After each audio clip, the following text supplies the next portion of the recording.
Welcome to Racing Green, live from Earthfest 2024. In this conversation, our guest host, Elizabeth Corse, speaks with Oriele Frank, co-founder and chief product and sustainability officer for Elemis. Here we delve into Elemis' innovative approach to sustainability across the beauty industry. We also cover transformative practices in ingredient and packaging sourcing and the exciting potential of merging biotechnology with natural products to protect our planet.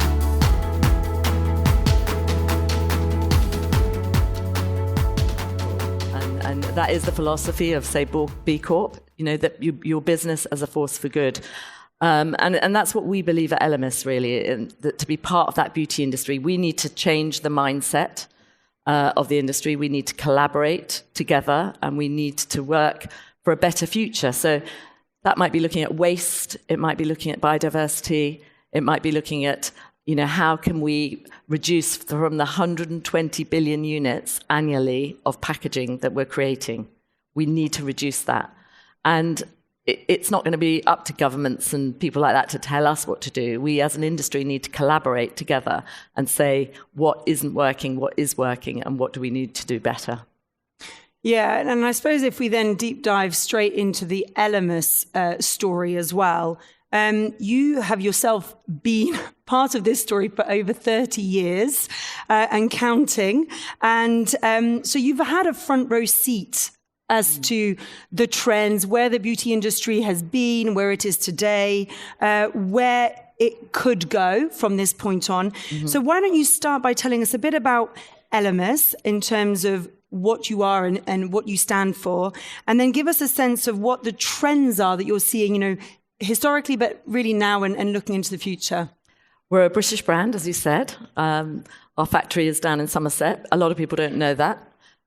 We do go distribute to over 110 countries. We're in an omni-channel business, so we have e-commerce, we have spa businesses, so that's a wholesale model, and we have retailers. So it's quite broad. And we have been going for over 30 years, which is incredible. And I've seen so much change. Our formulator, we were very, very fortunate, and unfortunately he passed away last year, but Jan Kuzmerik was our formulator. He was like our nature positive person. And in the early days, we would actually take journalists out to the fields of France. There's the Cosmetic Valley, they call it. And we'd be visiting the fennel and the echinacea, and we'd see, and they'd teach you how you look at the plants and the color of the flowers, and when they got to a certain color, that's the time to harvest them. And it was a real science of nature. And then they would take you into the lab environment, and you'd see they would literally harvest some of these plants, and how do they get the extract? They put it into a solvent, you can put it into a water or an alcohol, and you get the solvent, and then that active gets put into your product. So it was very much grassroots level, seeing nature and how that then came into a product and gave you results on the skin or on the body. But it's definitely evolved, as science started to sort of come in and merge with nature. You had things like the delivery systems, like the liposomes, and that you could actually, move ingredients further into the areas of where you want it to go within the skin. And we're seeing biotech coming in. And that's really one area it's super fascinating, where for instance, you can take a rare plant like Edelweiss that it's protected. If you take a splice of the stem, you can create the stem cells in a lab, and you can recreate it. And it's exactly the same, but you recreate it in a lab, so it's not damaging the earth. So the stem cell technology is super interesting.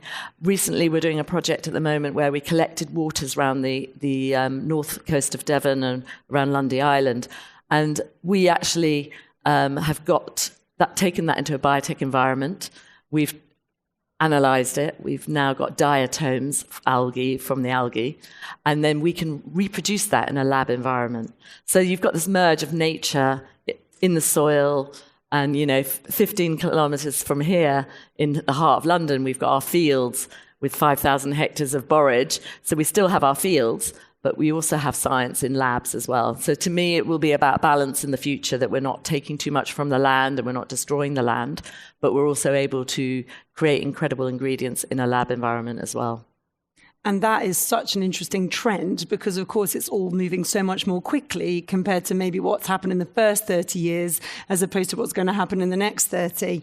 When it comes to thinking about things like as fundamental as nature, to your products, nature's the most fundamental. At what point did the concept of sustainability enter the Elemis boardroom? I mean, it's very interesting, isn't it? We started off, obviously, over 30 years. It was very much nature, formulating as near to nature as possible. The sustainability word did not exist. It really didn't exist. And, then we went through an evolution. We went through 3 or 4 different owners, lots of change. But actually, when a real turning point was our current owners, L'Occitane Group, they said, we want someone to represent sustainability at a board level. And that was a real turning point for us. It was amazing, and I was put forward to do that, and I was very proud to do that because I'd always been so passionate about everything to do with sustainability. So 5 years on a 33-year-old brand, even though nature was always there and we probably acted very sustainably, although over the years I think sometimes our focus wasn't there, what this has led to is a complete refocus onto sustainability. And they've approached it very clearly in 3 pillars: biodiversity, climate, and people. And what's been amazing is to have their 30 years of knowledge and their team really collaboratively informing us, telling us, working with us to make that change within our mindset of our employees, our consumers as well. So it's been fantastic.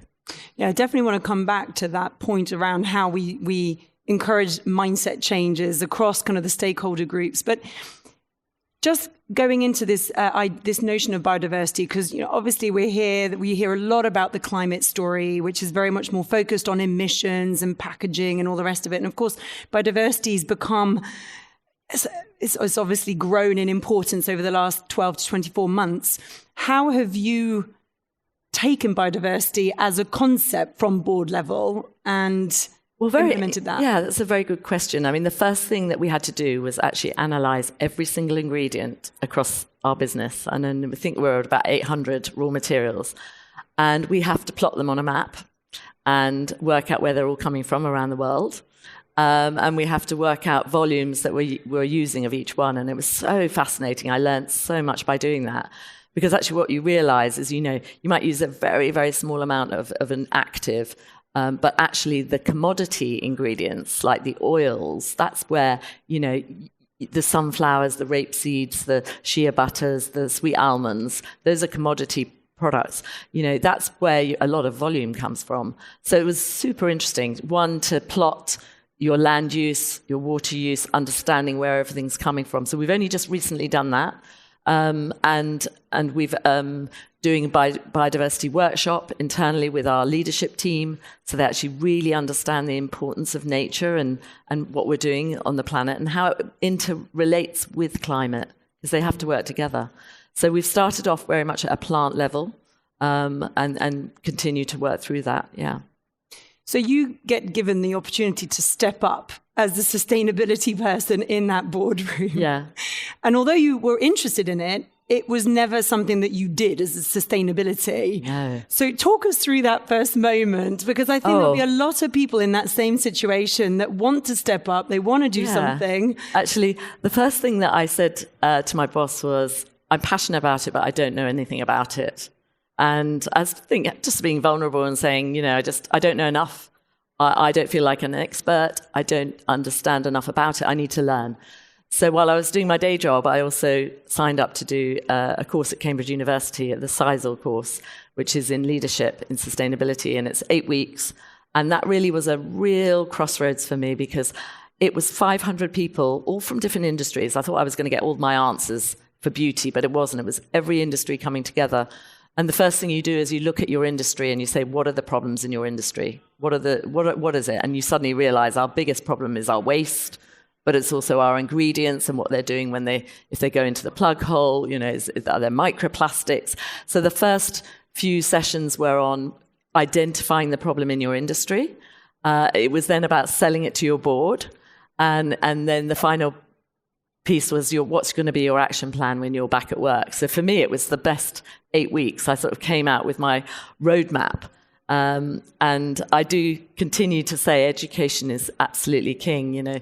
We're doing courses on regenerative as well, because we didn't really understand about regeneration and what that means. So constantly learning. And everyone actually in the sustainability world, it's only been a degree for probably 7-8 years.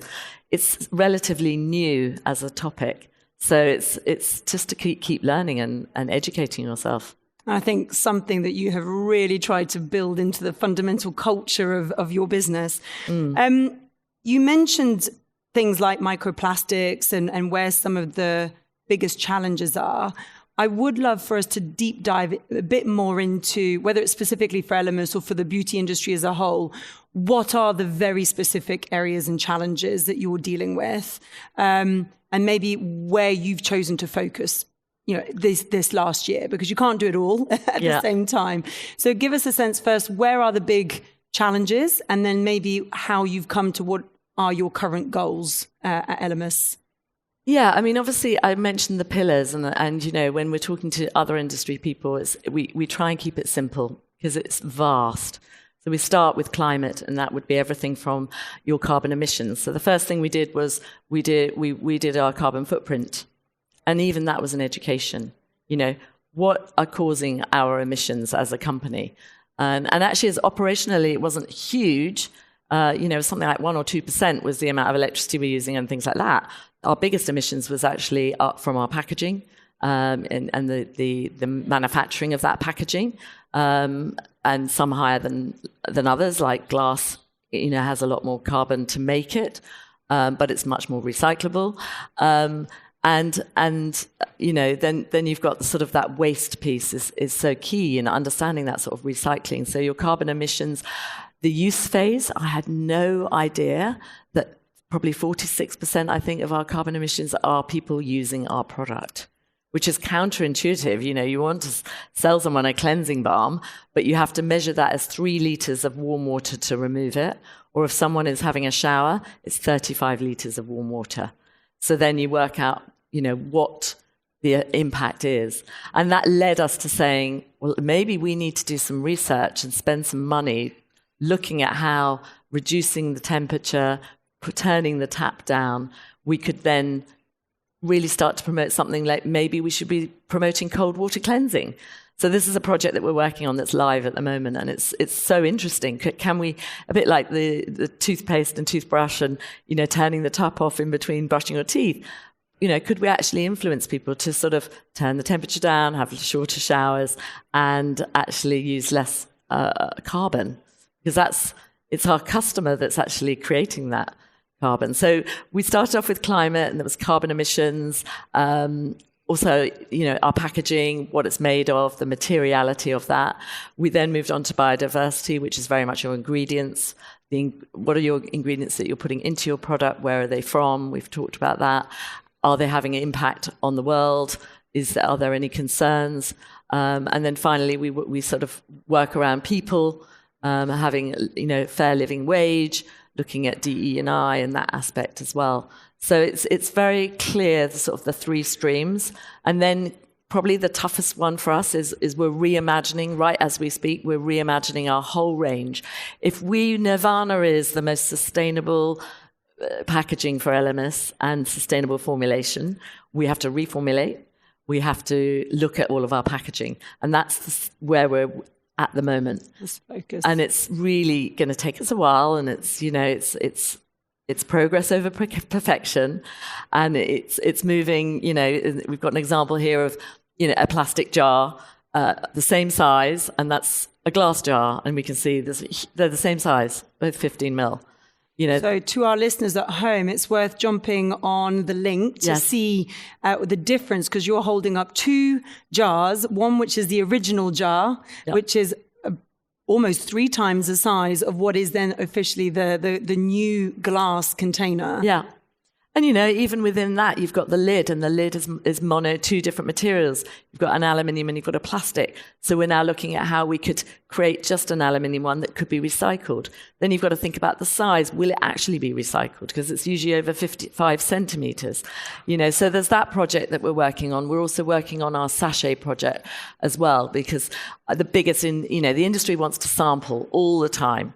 And these sachets are just single use, really. That are going into the waste. And so you polluting. actually did a special project, didn't you, where you actually lent into some new materials, because of course plastic was the 20th century miracle material, but there are some new miracle materials coming into force in the 21st century, and you've actually done something very interesting with a startup, a UK startup. So tell us a bit more about that. So I was introduced via an amazing woman called Sian Sutherland from A Plastic Planet. And she said, I think you should meet these guys from Cambridge University, sort of their startup called Zampler. They are researching ingredients that can act like plastic. And they've done some successful work on pea protein. We met. Literally, it was a meeting of minds. We met in 1 hour. And in 1 hour, I had my technical people, we had our lab people, and we said, well, we have this amazing product. Our best-selling product is our cleansing balm. And everyone looks at it as a product. But actually, to make this incredible product, we have borage. And the borage, we have a waste material from the borage. So the seeds are collected, they're pressed to put into this product. But what could we do with the waste of that? So we sent them all the waste from our borage to their labs. They had a grant from the government, and we said, take all the grant, you're the specialists, use the money to research. So they took the borage waste, and they actually discovered that it's very sort of elastic, and they could produce a material that was very close to like a plastic film. And you can see the only interesting thing is it came out quite dark. That is high borage content, and which is a darker brown color, and then you've got a lower borage content. And what we've managed to do, when we're still in the development, is we have created a sachet of our cleansing balm made out of the byproduct of our borage. So it's just like, wow. So we're really thrilled. Now, in our industry, everything has to have a 3-year shelf life. You have to think about it at 30 degrees temperature if it's warm, or in the fridge. And so it's gone through compact trials. It is losing a bit of weight, and we can smell the aromatic coming off it. So that was phase 1. So we've completed that project. We've actually proved that we can create a sachet. It isn't for the market yet because it's not completely sealing the product in there. So we met recently to discuss next stages, and they're now going to put another layer. They're going to put a paper layer or an aluminium layer. But that means it will be one of the first sachets, I believe, that will be a non-plastic sachet.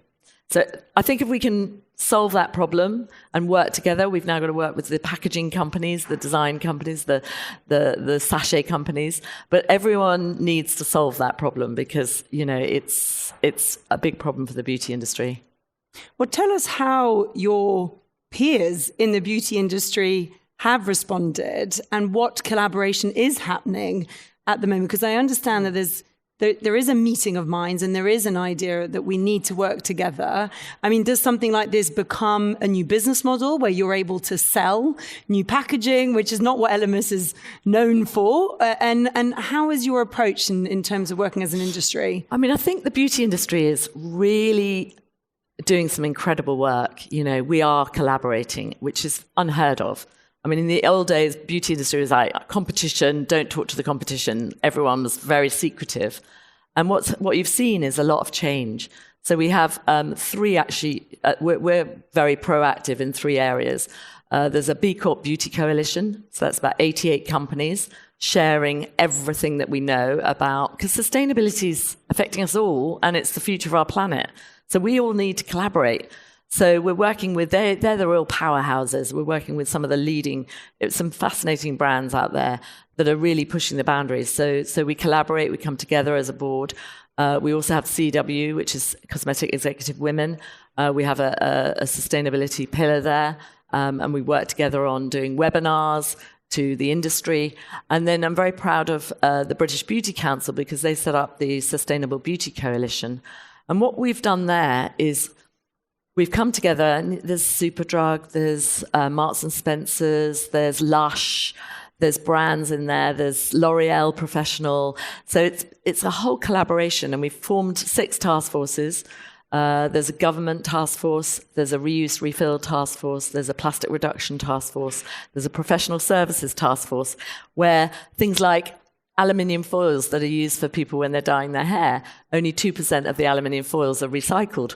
Why shouldn't we be recycling them all? You know, it's a circular economy then with the foils. There's retailers and brands, so we've got Superdrug talking to Marks and Spencer's, and we're trying to bring all the retailers together to say, you've got to talk together and solve, you know, the biggest problems of waste in your business. And then we've got the sort of consumer side. So we're working on the Planet Positive Beauty Guide, and that will be version 2.0, and that will be available on a website in about 6 months' time. And that will really guide professional services, beauty, and retailers as to what things could they do today. I mean, we literally overnight, we got rid of spatulas. We were like, we don't need spatulas. And there was a little bit about, you don't want to put your finger in, but a lot of people said, well, I use it once and then I end up throwing it away. We had these leaflets with 18 languages on it. Well, we've got QR codes, so that's where technology is incredible. Get rid of them. Get rid of them. We need everybody in the industry to do that. We need the industry to reduce everything in size. You know, it was always about the biggest boxes and the you know, enormous vac trays, and it's like, get rid of it all. Get rid of magnets. We don't need the little magnet closures because that's polluting the world. We find a solution. So sharing that amongst the whole beauty industry and say, tomorrow when you go back to your business, you can all capable of getting rid of bubble wrap and spatulas and leaflets. So really getting the industry fired up to change, and then trying to work on the solutions for the harder things. Pump technology, you know, isn't great. We can't recycle pumps. There's mono-materials, but they're still very hard to get good functioning. If you've got a really incredible formula and it has to be in an airless pump, there aren't good airless pumps. So we need the industry, the packaging industry, to work together with us. So we've actually come together as this incredible team, and we do it voluntary. We meet twice a month. We've got all the steerco each manage those task forces, and we will be sort of presenting that at British Beauty Week in October. And then the plan is for March to actually, during Recycling Week, that we galvanise all the retailers that we can to really launch something called the Great British Beauty Cleanup. And that will be to really look at how we pledge to change. So. And of course, that's piggybacking off some amazing campaigns like the Great Beach Cleanup, which, for example, in the UK has become a little bit more, there's more awareness around it. And I'm also hearing that small is beautiful and that we absolutely need to celebrate that. Now, you mentioned B Corp and being part of the B Corp for beauty kind of section. So tell us a bit, maybe tell us for our audience and for those listening at home, first of all, in case they don't know what B Corp is, what that stands for, and why you thought that becoming a B Corp, now what was involved and why that was the right thing for you. Because it's quite specific. It's very hard work to achieve as a certification. To talk us through that. Yeah. I mean, actually, it was Lots of Town approached us and said they were, as a corporate group, and a group is vast, they've got a lot of entities. They were very keen to follow B Corp. And at that point, had heard of it. There are various certifications, but they said as a group that they wanted to achieve this. But we, being a bit more nimble and not so big as them, we would get tasked to go for it. And what was amazing for me, because we're a small team at Elemis, maybe perceived as a large organization, but there was literally just me, and then there was Kim, and then there was Chloe. So, we're now 3-4 people, Yasmin as well. So what was incredible was it's a framework. It is a framework for you to start to organize your business. So it's really simple for the whole company to understand. It's not simple to do. Basically, I do let everyone know that the BIA framework, anybody can go onto the B Corp website, and any company, free, can go through the impact assessment and work out how many points they're at. We were at 43 points, and you have to get to 80 to qualify. So anybody can do that at no cost, and that's educational in itself. And actually, we open source all our answers, so anyone can go and have a look and see how we had to answer our questions and where we got to our 93 points. So for us, it was incredible to have that framework, and it covers 5 topics. I have to remember them now. There's consumers, there's customers, there's workers, there's environment, and there's governance. And it means you have to go and dig, you have to go to the finance guys, you have to go to the packaging guys, you have to go to the manufacturing. We had to go and answer hundreds of questions and research things. So I think we probably did it in a year. It took us to start moving through those points. We were at 43. What do we need to do? We also changed our Articles of Association. That is a legal document to say that Elemis would no longer be a company that only thinks about its profit and its bottom line. We would put planet and people alongside profit, so that you change your Articles of Association. And that's that's a change of mindset at a very senior level. And then you work through these questions, and then you get then you have to pay to be actually properly assessed. And that's when you get your B Corp certification. But it's quite a nerve-wracking time, because you basically get questioned on every single element of your questions, and you have to verify all of those details. But I think it was absolutely incredible for a company that didn't have any framework, that didn't have any way of organizing itself. It gave us the structure, and it meant we could really work through those very simple format, but there was a lot of questions. And everyone thinks it's easy, but every question is like 0.01, 0.001. And it's like, and you get points knocked off if there's something that you're not doing well. And then what people don't realize as well is that once you've got it, you then have to recertify in 3 years' time. And so the team are already going, how are we going to, we had to work really hard to get to 93 points, but you have to be seen to be increasing, I think it's about 10% every 3 years. So you can't go backwards. So we're now going, well, we need to now work on the next level of things that we could do better. So I think for us, it's been absolutely incredible to give us that framework and that structure. And it's also given you that access to the industry, because it's been one of the key collaboration areas that you've been able to focus on. Has it landed, and I suppose this comes to the stakeholders, because like any big beauty company, you are dealing with a lot of stakeholders. The big ones, obviously, your employees, your consumers, your suppliers. I'd love to understand how did B Corp help with bringing your consumers with what you were doing? Did it help your employees? So maybe if we start, first of all, with your employees, because they're more in direct control, and your direct control. How do you engage those stakeholders? How do you engage those employees? And, was B Corp a kind of a stepping stone into that? Did it help, or? Yeah, I mean, the first thing that we did to engage our staff was we asked them to look at the UN Sustainable Development Goals that we'd never even heard of 5 years ago. So that we were really backwards. And we were like, you need to go on the website to all our employees, and you need to go on to have a look at the 17 goals that were set up in 2015 in Paris. And you tell us which goals you think Elemis should be actually shining a light on. And I think engaging them to go away and do a little bit of homework, wasn't a huge amount, and getting them to think a little bit was amazing. And now we've got so many new people. We've just gone out recently to ask them again and say, have we still got the right 7 that we're looking for? And that was a great way of starting that engagement process. I think, the next stage for us is that all of their job descriptions have got KPIs that are linked to our sustainability goals.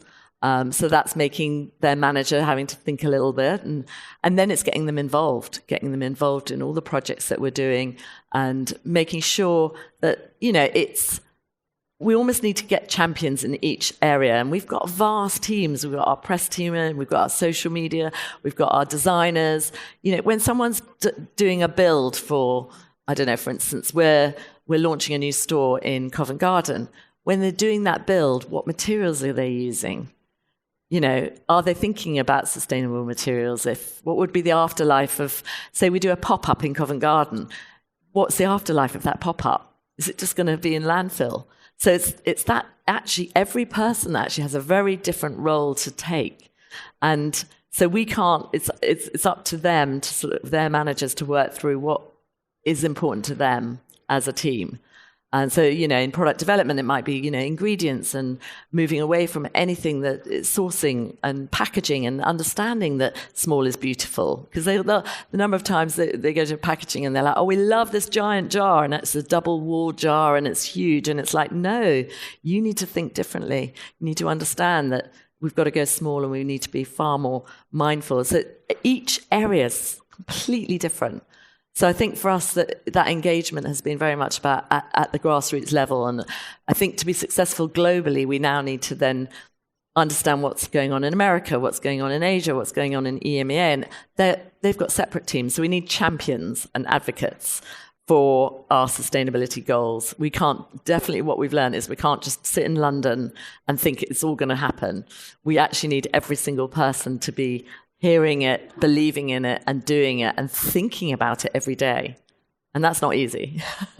No, and I think this is something that a lot of businesses will struggle with in terms of how, you know, it's so easy to think, well, we've got a sustainability team, or we've just appointed some person who's responsible for the entire thing, you know, environment, social, or society and governance. And so how do you give agency to each employee so that if it's a build for a building, they understand the issues that matter to them versus somebody who is in marketing that needs to be very careful about greenwashing and not saying claims that can't be validated, etc. So that, it sounds to me like the education piece has been very important for Elemis. Yeah. For your employees.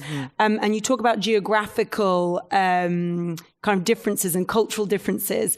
Do you ever find that you can use things like friendly, healthy competition between teams? Is that like gamifying the, you know, it might look different for the New York office to the London office, but is there a way of gamifying the experience? Yeah, I think what we'll be looking for is champions in each area that can really advocate, you know. And when it was B Corp month, actually, our Asian team did some incredible work. So, you know, we'll be sharing that with the other teams and hopefully they'll go, oh, next year we should be doing that, you know. So, and making it a little bit more competitive, absolutely. And you talked about education. I mean, one thing, every single employee that comes in, they do our Sustainability 101 course, and they all have to have done that.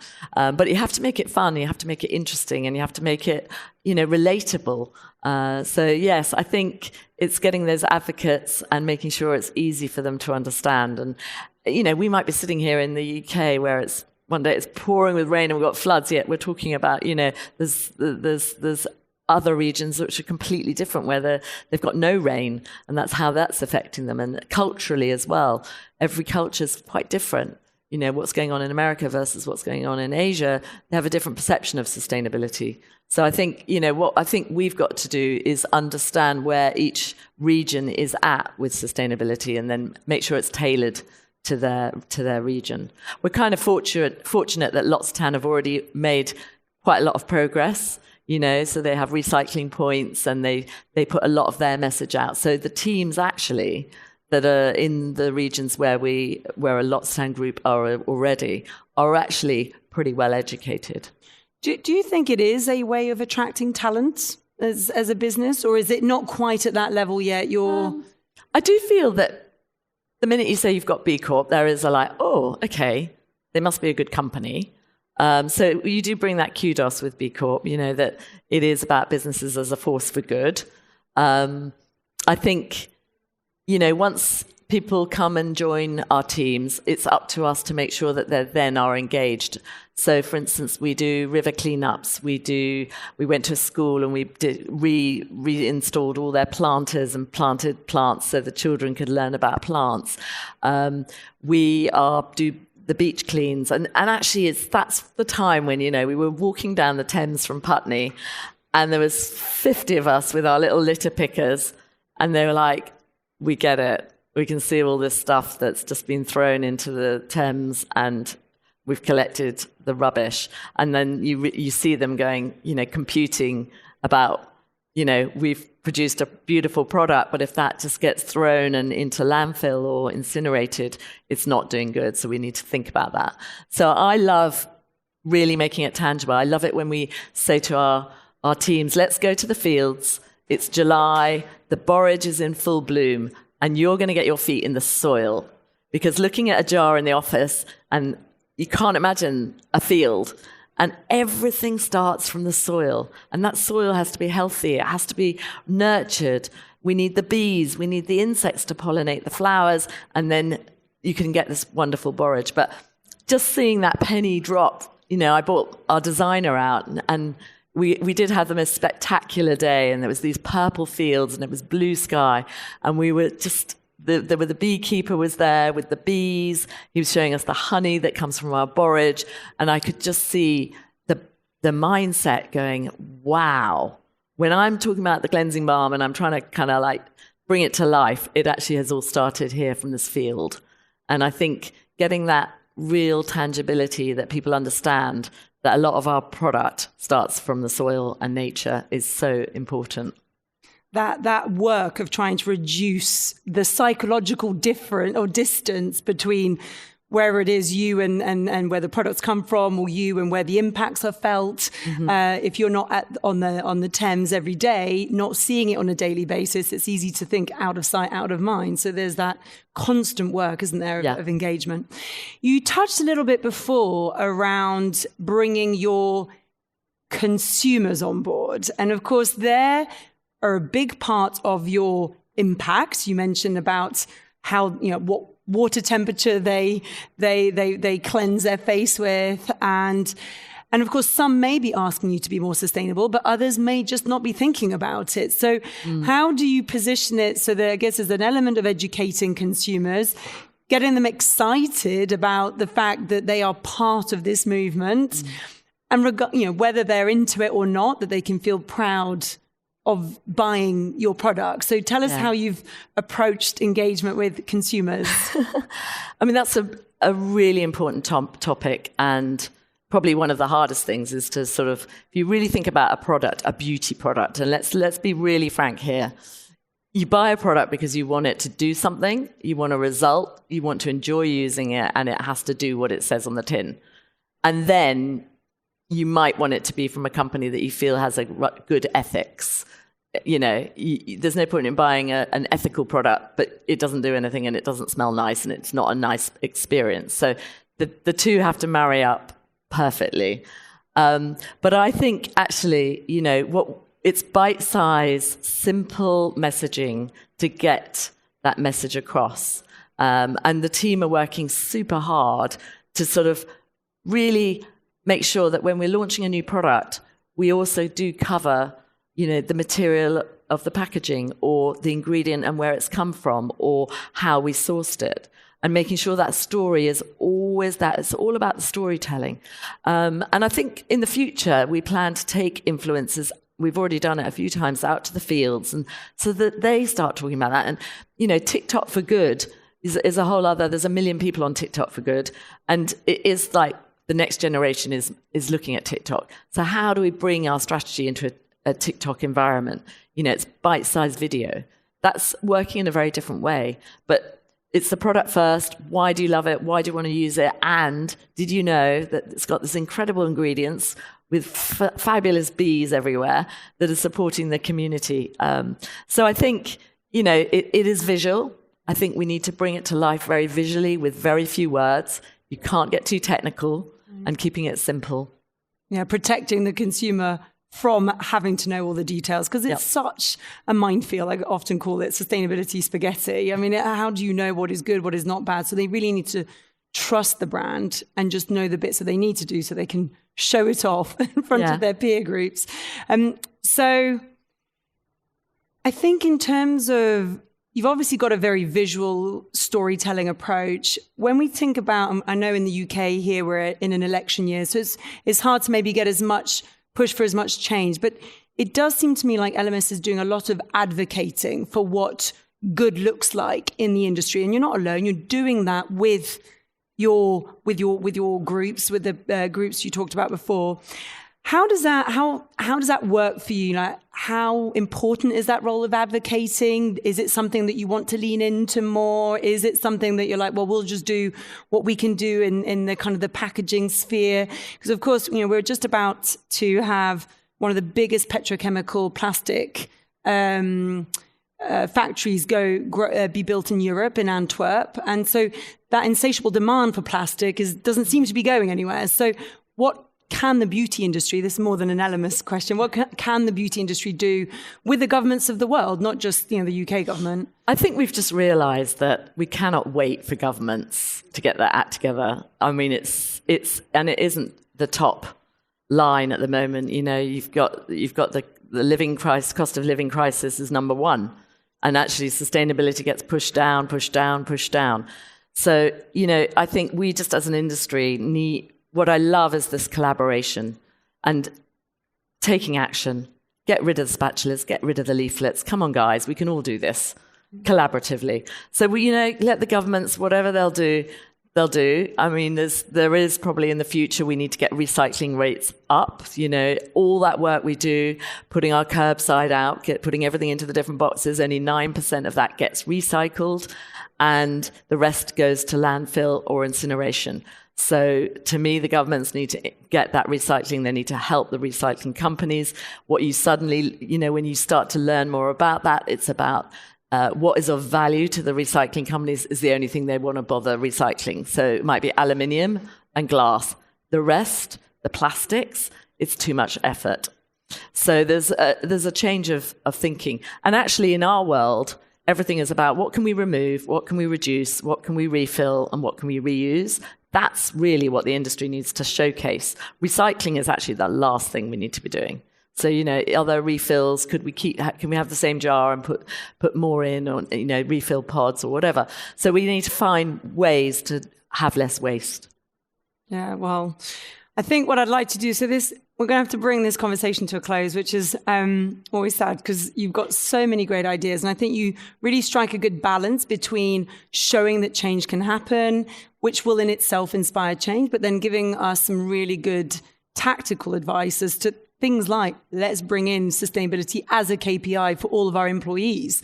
Seems like a simple thing to do, but a lot of companies haven't done that yet. So, but one of my very, very favorite podcasts is called Outrage and Optimism. And I'm going to steal, if they don't mind, the final question, because it's such a good leveler to kind of see us on our way. What is something that makes you feel quite outraged at where we are at the moment? But then let's finish on a note of good news, which is what is it that gives you optimism? So yeah, outrage, I mean, it has to be waste. We've got to sort this out. 120 billion units a year of beauty waste. So that's a hell of a lot. So we need to action that, and we need to, as I said, whether it's reduce, remove, the 5 Rs. Every brand needs to be looking at that very seriously right now, because this planet can't take that much waste. And then I think the optimism, we didn't touch on the biodiversity piece, and I love the fact that we are investing back into the planet. And we've chosen to work with the RSPB. I don't know if you've seen this, a David Attenborough film, Save Our Isles, inspired by that. And what we've persuaded our wonderful Lottstown group is to co-fund restoration project up in Scotland of peatlands up there, which is just starting now. And I think that's a major statement by a beauty company that, here we are, we have to be successful, we have to grow, we're global, but actually we're going to invest money in a restoration project, which is 60 years. 60 years the project will last. I probably won't be around by then. And we will restore that area of very depleted land. 3% of the world is peatlands, and that 3% of peatlands actually sequesters more carbon than all of the forests in the world. I mean, it's a superpower, these peatlands, but they've been depleted. This one in Scotland had trees planted on it and completely lost it. And we were just talking about how they reorganize it, they re-wet it. So I think for me, the optimism is that there are companies out there. I think this is an industry first, that a beauty company is investing in the planet and in a restoration project. And we need the rest of the industry to come along and join us and have that mindset. Wow. Well, thank you so much for sharing your time and your insights, because I started off not even knowing that Elemis was a British brand, and how much you are doing and how much you are galvanizing action in the industry. We wish you good luck, and please do follow Elemis and their story and what they're doing, and we will keep following your journey. But thank you for pushing so well, and thank you for coming to Earthfest today. Thank you. It's been a pleasure.